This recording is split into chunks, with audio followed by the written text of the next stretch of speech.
welcome to the Boro Women Podcast, a brand new podcast that delves inside of the Middlesbrough Women dressing room and chats to those playing, coaching or working for the club. And our first guest today is the new reserve team manager, Josh Ward, and we'll be discussing pre-season, his hopes for the new season and all in between. But firstly, Josh, how are you doing, mate? You all right? I'm all right, yeah. Just a massive thank you for obviously having me on first. I think you must be scraping the barrel, are you, with me first? You were just the first one to offer. Yeah. Just the first one to offer. But no, looking forward to it. It'll be good to chat and hopefully promote the team. Absolutely. First things first, new role. It's really fresh. So although it's only been about a week and a half, how did the role come about and how's it been in the first week?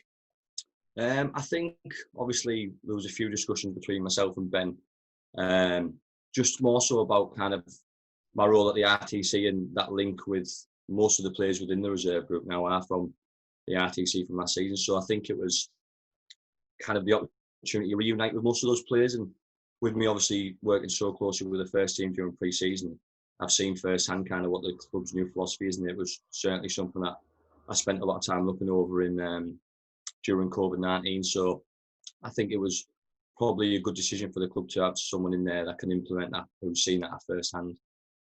And when you're talking about being part of the RTC, there's players that have stepped up in pre-season already. You've got like Elysia and Faye obviously made her first team debut last year and stuff like that. But for the people who maybe don't know you personally, I kind of forget that we all do and everyone in the club knows your history. But what is your background? Like, where have you came from and what are you part of at the moment?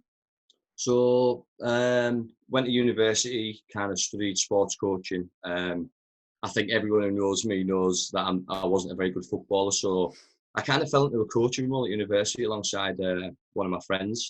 Used to go down and watch the first year. Always watch football and stuff on TV. Always been a massive Middlesbrough fan.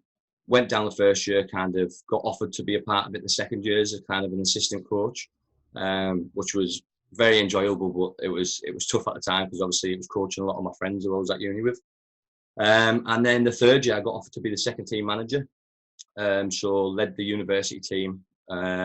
Finished second in the league in our first year. I think we lost the league on the last day by a point to Huddersfield, which we play there sometimes with the first team, the same ground. So it's not very nice memories going back. But kind of went on from the university. When I started doing my coaching badges, I met obviously Kayley Byrne, who used to manage the club previously, and always stayed quite close contact with Kayley. Kayley's kind of been someone who's been crucial in my development as a coach, and herself and Lindsay, the old club owner, they asked me to kind of come and be a part of the ladies setup, and very challenging. It was very daunting as well because it was the first time I've ever coached women in general in any sport, and also kind of at the RTC, that age group of 14, 15, 16-year-old girls. There's kind of a lot going on, so it was very challenging. But kind of that's how I've got into women's football. And alongside that, I'm a teacher. I've literally just qualified, but I have been teaching for 2 years in alternative provision. So that's kind of with students who've been removed from mainstream education, and that again is full of excitement. For want of a better word. Yeah, absolutely. So, I mean, people, as seen before, they may know that you were obviously first team coach alongside Ross, who kind of came in, and going forward, we kind of thought that was what it was going to be.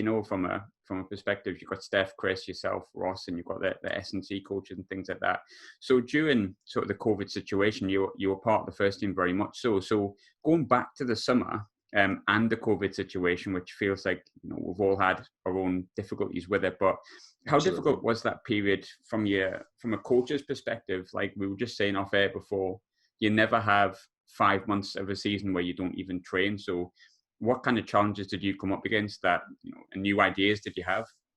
I think the hardest thing was, and this is from a personal point of view, but I love to see the players face to face and be able to kind of catch up and see what they've been up to just in general day. I think it's important that sometimes everyone forgets and they just see players as athletes and they're all humans, and it's nice to kind of have that human contact and face to face. And I imagine it's something that a lot of people struggled with, not just in football, but outside of football as well.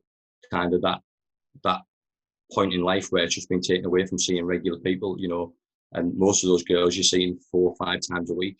So it was tough. I mean, lots of Zoom calls, which was very strange. But I think you have to credit the players really, because there's a lot of trust from the staff there, and certainly, you know, looking at when I was with the first team, look at the stuff that the S&C guys were kind of setting for them. There's a lot of trust for the girls to get that done, and I think when we did actually come back to training, you could actually see that they'd been doing that, and it's really nice for a coach, you know, going into the season. And I can imagine Steph would have been absolutely delighted that they were working hard during what was an absolutely difficult time for probably the world.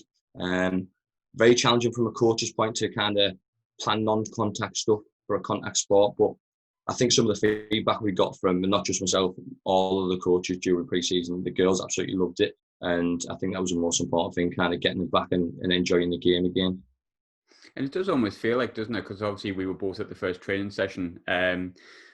There was very, very few positives during COVID, especially within football. But that first session back, I remember being a dead sunny day, everyone kind of coming together, and it was just so nice. Although we couldn't really be near each other, just being able to shout at each other from like a distance was quite nice. But you're right in what you say. I think the big thing, and we really have to kind of say thank you to them, is Tom, Ethan, Josh, Greg. Obviously, you do the S&C and do the rehabilitation stuff, and pretty much do everything to keep the girls in shape. How much of a benefit do you think that will be for Middlesbrough moving forward, as in the first team, having that kind of fitness regime that has been in from a very, very early stage? Obviously, seeing it from kind of first hand and seeing the work that Greg and the lads do put in. Obviously, Greg's kind of more behind the scenes. He kind of sets all the tasks, but he is constantly driving the players to kind of get things done. And the work that Josh and Tom do within the first team and Ethan in the reserves is unbelievable. I think kind of my first time around when I was at the club, we didn't have any of that. You know, it was kind of the coaches did everything, coaches are physios, coaches are running on the pitch, and to have that now, I just think it's so professional. And I think it's a massive credit as well to kind of Ben for putting that infrastructure in place, because for someone who has been at the club, you know, once or twice and seen how different it is now, it's actually unbelievable. I mean, the playing philosophy that Steph and Chris have put together this year is one. Like when I first seen it, it absolutely blew my socks off. To have so much detail around and the game broken down into key parts was, from a coaching perspective, absolute gold dust for planning sessions, because you had everything there. So massive credit to them, because the club at the moment, and hopefully it'll continue, will just keep going up and kind of being recognised. And, you know, going back to kind of when we were talking about those young players and those who have been in and around the first team, I think kind of from myself and Steph and Chris and our time at the RTC, there must be about 15, 16 players across the club, maybe even more, that are not even over 21, 22-year-old yet, and that, you know, they're playing either first team football or reserve football. And I think this year that's certainly something that the first team will be recognised for, the amount of young talent that they're actually putting faith in. And it's not the case of kind of, we haven't got anyone else, we're going to have to use you. It's, we really believe in this philosophy. We really believe in kind of the youth of, not even the North East, but in kind of Middlesbrough and the areas surrounding, and we're going to back you until the high hills. And I think people are going to really take notice this season. I mean, the feedback, you'll have seen yourself, seeing the feedback from the previous manager, it was unbelievable to see another team praising the way the club played and how they looked. And you'll know yourself because you were there, but it's so nice to kind of be a part of. And it was, I mean, you're talking about obviously at the time of speaking, we've played Wakefield, we've played Wallsend, and we've also came up against Brickhouse as well. Yeah. And I have to say, from a fan's perspective, which is all that I am, I'm just lucky enough to sort of write the programme and things like that and do stuff like this, is that I think Thursday night was the best performance I've seen in a long, long time. I think the philosophy really came out. And what was really good about it was, if you look across that team, you had Katrina, who made a debut, who's obviously going to be hopefully in and around the first team for herself, but very much part of your squad. Faye Dale, like playing on the left wing. I mean, if anyone hasn't seen a goal yet from the highlights, go back and watch it. 2 touches, and from unbelievable. A 16-year-old, it's just ridiculous. But I suppose what I would ask going into your new role then, I've always been someone myself as a fan that thinks it's really clever to have so your under 8s, your under 12s, your under 16s, your under 18s, all the way up to the first team, playing in the way that you want your first team to play. Because it gives you that longevity. And it's when we have got so many young players coming through, you've got the likes of Jasmine McQuaid's now got a year's under her belt. Katie Wilson, who's been superb in pre-season, has got a year under her belt as well.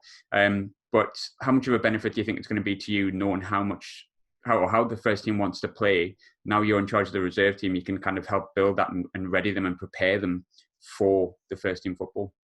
Yeah, absolutely. I think obviously with Steph being the new technical director at the RTC as well, and I think you're quite right in terms of the first team philosophy. That kind of should drip feed into most things, at all age groups, and that'll look completely different at under 12s to what it'll look like at under 14s and what it'll look like at under 16s. But I think with kind of me being in the reserve position now, and having those 7 or 8 weeks working and constantly, and fair play to Steph and Chris, because they're always really good with me in terms of picking the phone up and explaining things, and 7 weeks of just hammering them about what's this, why are we doing this, how can this be implemented here, and they've always sat and spoke to me about it. And I think it's just a major benefit, and the most important thing is the transition of those players coming from RTC to the reserves to the first team.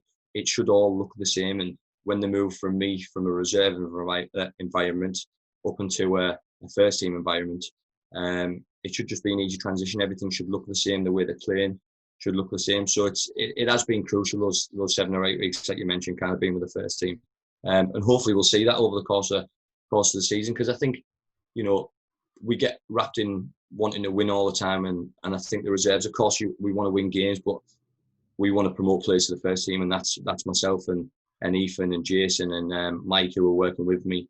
That's our goal, to be pushing players on to challenge those in the first team and kind of take their shirts, hopefully. Yeah, absolutely. And I think another thing you've got to look at as well, talking about Faye Dale, players that are moving forward, getting into the first team, there's definitely something to aim for. You look at sort of Elle Dale, unfortunately, obviously, Elle left to go to Durham. Unbelievable character. But what a talent, and she's over in America now, and if it hadn't been for COVID, she gets 6 months in the championship at the age of, I think she's barely 17, and you've got a sister coming through. So when you're looking at players like that, and the likes of even Emma Brown, who had seasoned as well, players that have went and players that are still there, it really is something for the girls in the reserve team at the moment to aim at, isn't it? You can see Middlesbrough are producing talent that can not just get in our first team, but go abroad, getting into the championship teams, and hopefully, eventually, we'll be there as well. Yeah, absolutely. I think with us, a lot of clubs kind of say, we want you to go to the first team, we want you to do this, but we've actually got proof that opportunity is there. You mentioned Faye, Elysia, Armani's gone up, who were all with kind of me at the 16s last year. Unbelievable girls, unbelievable characters who, again, when they get that experience under the belt, they'll make a name for themselves. And that's not putting pressure on them, but I just know those girls, and I think, especially with the girls around them, some of the senior players. I mean, Bassi inside out, absolute legend. The perfect captain for anyone coming through. Anyone who goes with them for 1 game or 5 games, the first thing they do when they come back is say, Bassi was great, looked after me. And that's exactly what you want. And I think it's just actually having the proof to the players of saying, look, girls, the opportunity's there. It's kind of up to you to challenge yourselves to go and take it. And we're going to support you as much as we can to get you where we need to be. And talking about like the talent, we can see the talents there with Faye, with Elysia. You can see the talent across the board, really, and that's why they're in and around the first team, or even Katrina, Yeah, absolutely. Signed on Thursday in the first team on Thursday night. And as you said, she was full of praise for Bassi as well. But how much do you think, Middlesbrough is starting to build characters as well, not just talented players? Like we also seem to be bringing in characters. I mean, Elysia, I must be honest with you, is one of the funniest people I've came across since I've been at Middlesbrough, and a real character there. And she's not the only one, but how important is building a character as well as building a player for your role? Absolutely. Again, and I do speak about the RTC a lot, but within that environment, it's the perfect opportunity. And I listened to a really good podcast by Eddie Jones, the England rugby manager. Yeah. And he said a lot of people, we get caught up in trying to change somebody's kind of character. We can't do what mum and dad can't do. That character is who that person is. And we can kind of change the behaviours and set them challenges to kind of make them flourish. And, you mentioned Elysia being hilarious. Elysia, her journey that she's been on over the last kind of 18 months, unbelievable. And there's so much credit deserved for that girl, because she is just a top kid, a kid who I've got a lot of time for. And that's the same for all the people that kind of have come through with me, and they all know that. But that we work hard and we respect each other. And I think it's all about promoting those things for our kind of our area where we live in. If you don't work hard around here, you're you're not going to get anything because no one's going to come and give it to you. So it's about installing those kind of principles. And like you say, not just those three we've mentioned in the first team, all the girls within the reserves who've come up from the RTC, the players who were already in the first team, they all have that now. And again, that's massive credit to kind of Steph and Chris as well for kind of pushing that and installing that throughout the group. Going back to Elysia, maybe the best thing that I saw was on Thursday. Obviously, pre-season's going to have players that change around. That's just naturally the way that it is. She's obviously played all of the pre-season games, but was on the bench for the first half on Thursday. And you could sort of see it in her that she was like, I want to be on that pitch. I want to be on that pitch. And for someone who's played 2 games up until that point, says everything about how much people want to get into that team. Are you starting to see that already in the first week, that you've got players with a similar attitude to that within the reserve side, that they think, I like being here, but I want to be there? Absolutely. I think if you asked all the girls, and even the girls within the first team, and what you'd want as coaches is everyone to be sat on that bench in that mindset of, I want to be on that pitch, I want to get on there. And I think this season more than ever, I think we really will, because I think the way the girls are playing and kind of that club philosophy, it's so exciting. So you want to be a part of it, and kind of, I would expect everyone and definitely all the girls I've come across kind of in the reserves the first week, they want to be in and around the first team, and that's why they're here. They're not here to kind of just sit around and enjoy it. And I'll come to training.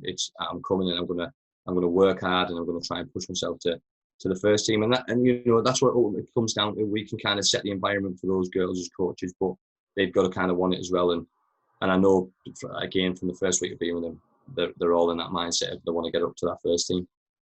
Talking about yourself, we've got to give a lot of praise to Pete, who's been there for a long, long time.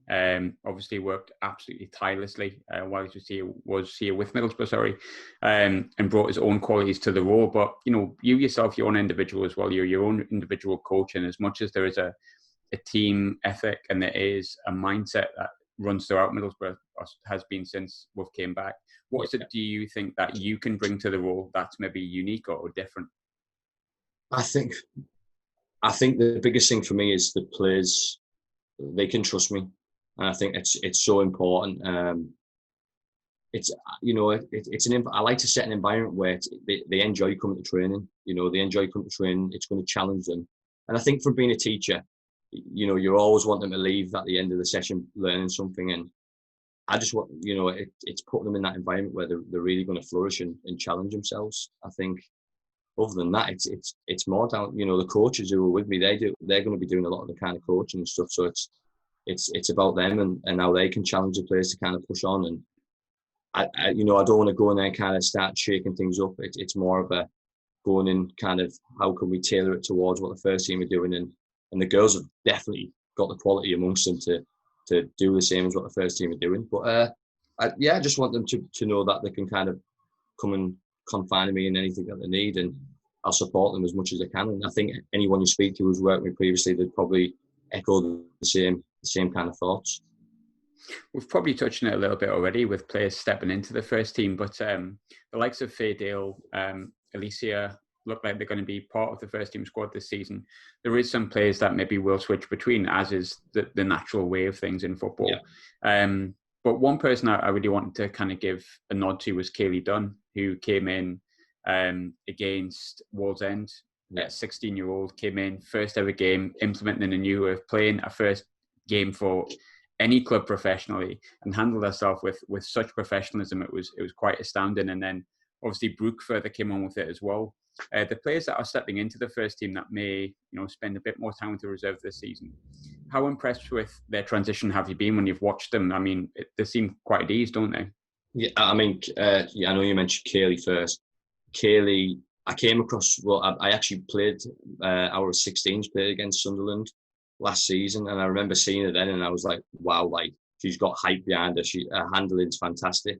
And then when she played against Wallsend, she looked so comfortable. I mean, again, the first team players that day were full of praise for her. To say she's 16 and step straight into that environment, it's unbelievable.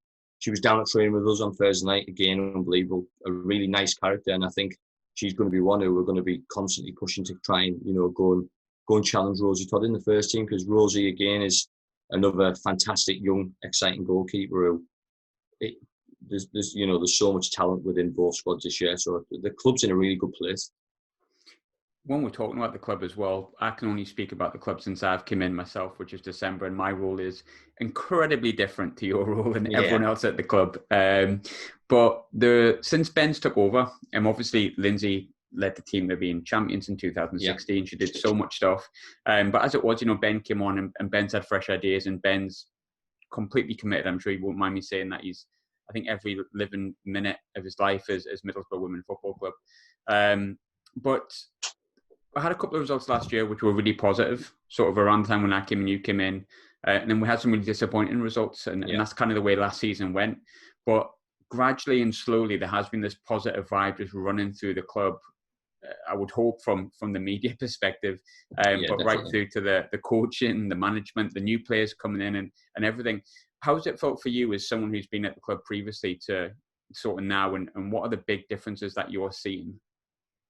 I think kind of going back to what your first question, it's been unbelievable, the comparisons from when I was first here, and Lindsay and Kelsey both unbelievable what they did with the club. Lindsay's from around the area, so she gets the game, been in the game a long time herself, and kind of they really drove it to kind of the next level in terms of winning that league. That wasn't something that I was a part of, but that's a fantastic achievement. But I mean, now I kind of with Ben coming in, there's just a lot more. There seems to be a lot more publicity behind it. Obviously, you helped massively with that. And I think the players and the staff would all join me with how thankful we are for the work kind of you do. Not just kind of with the podcast and the media stuff, but all the stuff behind the scenes. You do give a hell of a lot of time to kind of promote the team, and it's definitely helping. But there's just a massive family ethos. And I think, when you were talking about the results last year and those kind of things, I think the players who are still kind of here now from then last season, I think they kind of really believed in what Steph and Chris were going to kind of bring this season, and I think they're being rewarded for that now. And it's having that trust in the management again to say, do you know what, we're going to stick with this, and we're going to see where it takes us. And this year might be a struggle. It might not go all the plan, but it's going to give those young kids an experience where they'll come back even stronger the year after, and they'll just keep getting better. But everything, the whole reserve first team environment as well, it seems to be a nicer kind of, everyone's a part of everything now. So it's just nice to kind of come and really just be proud of where you work. And that's the most important thing, especially for it's myself being a Middlesbrough fan. It's, whether it's a men's club or the women's, I want to promote it the best I can. And, stuff like this, doing the podcast and stuff's a great way to kind of get that word about, because the North East, like I said previously, we don't have much, so as much as we can promote it, we kind of need it. Yeah, absolutely. I think my final question, Josh, would be pretty straightforward.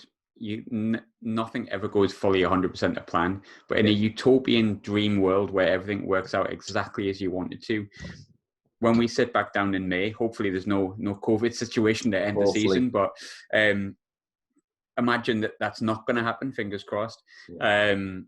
What would you hope to have achieved come the end of the season?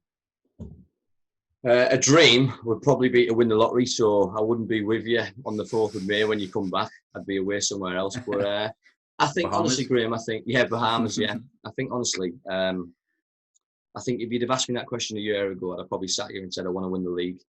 But it's bigger than that. There's a miles bigger picture than that. And if we could challenge for the league and go and push, and obviously I'm going to push them to win every single game, but if we get 5, 6, 7 players who've gone on to make the first team debut, or we get one more from now, that's the reason that us staff are here. And as long as we're keeping that smooth transition and making it as easy as possible for the girls to go and push on for first team football, I'll be absolutely delighted.